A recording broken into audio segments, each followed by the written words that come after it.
Ош базары көчүрүлөт. Анын ордуна башка имарат курула тургандыгы айтылды. Президенттин иш башкаруучусу Каныбек Туманбаев Бишкек мэриясынын өкүлдөрү менен бирге Ош базарынын соодагерлери менен жолугуп, базарды жаңы жайга көчүрүү маселесин талкуулады. Ишкерлер көчүрүүнүн мөөнөтү жана шарттары боюнча так маалыматтын жоктугу тынчсыздануу жаратып жатканын айтышты. Жолугушууда кардарлардын саны азайып, соода төмөндөп, киреше чыгымды жаппай калган учурлар көбөйгөнү белгиленди. Ошондой эле расмий жабуу чечими чыга элек болсо да, айып пулдар салынып жатканы айтылды. Каныбек Туманбаев бийлик базарды мажбурлап, же күтүүсүз жабууну пландабаганын билдирди. Анын айтымында, жаңы рынок толук курулуп, бардык шарттар түзүлгөндөн кийин гана көчүрүү этап-этабы менен жүргүзүлөт. Ал убакка чейин Ош базары ишин уланта берет. Жаңы базарды 2026 жылдын жазында ачуу пландалууда.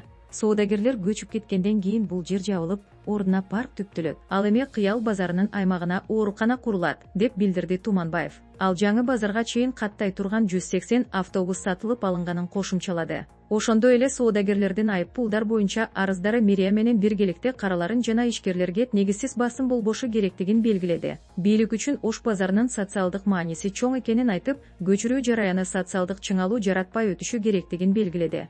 Интернет тиркемеси аркылуу алдамчылык кылууга шектелген жаран кармалды. 2026 жылдын 30 январында Ысык Атай Ривге 1994 жылы туулганды.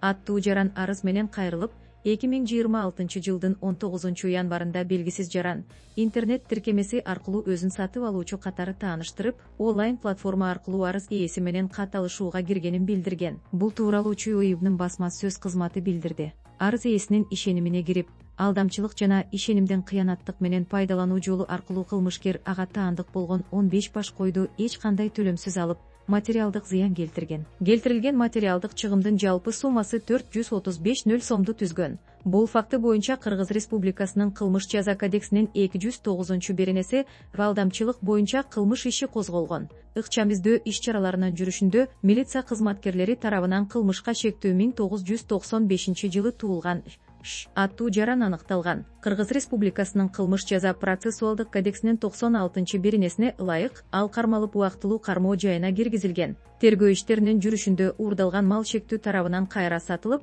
алынган акча каражаттары жеке муктаждыктарына жумшалганы аныкталган. Тергөө улантылууда. Некролог Асан Акунов Доктурбай, прокуратура органдарынын ардагери Доктурбай Асан Акунов 83 жаш курагында мезгилсиз дүйнөдөн кайтты. Доктурбай Асан Акунов 1943 жылдын 2-февралында Ысык Көл областынын Тоң районуна караштуу Бөкөнбаев айылында туулган. 1973 жылы Кыргыз мамлекеттик университетинин юридикалык факультетин аяктагандан кийин прокуратура органдарына кабыл алынып, 33 жыл ичинде райондук жана областтык прокуратура органдарында ар түрдүү жооптуу кызматтарды аркалап, 2006 жылы ардактуу эс алууга чыккан. Көп жылдык кызматында мыйзамдуулукту камсыз кылууга, укук тартибин бекемдөөгө жана кадрларды тарбиялоого олуттуу салым кошуп, жогорку кесипкөйлүгү, принципиалдуулугу жана адамгерчилиги менен кесиптештеринин терең урматына ээ болуп, ак ниет эмгеги үчүн бир катар ведомстволук сыйлыктар менен сыйланган. Кыргыз Республикасынын прокуратура органдарынын жалпы жамааты маркумдун үй бүлөсүнө,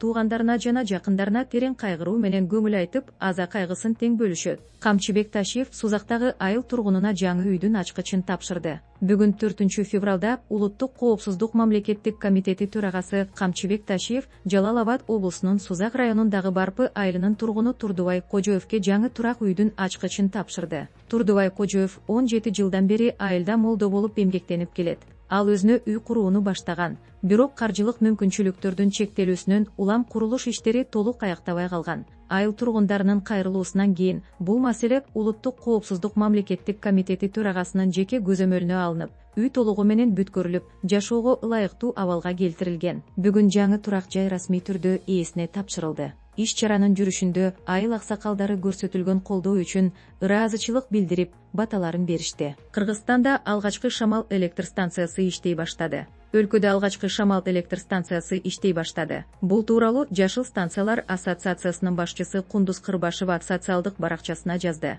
Анын айтымында учурда шамалдан энергия өндүргөн бир мунара иштеп жатат. Ал 7 мегаваттык кубаттуулук берүүдө жана жакын арада мындай мунарадан 24 дана орнотулат. Балыкчыда курулган шамал электр станциясы 100 мегаваттык кубаттуулукка эсептелген. Анын жылдык өндүрүштүк кубаттуулугу 250 миллион киловатт-саатка жетет. Ал жергиликтүү компания тарабынан курулду. Станция Ысык көл облусун электр энергиясы менен камсыздайт жана 100 000 долбоору аркылуу тышка да экспорттой алат.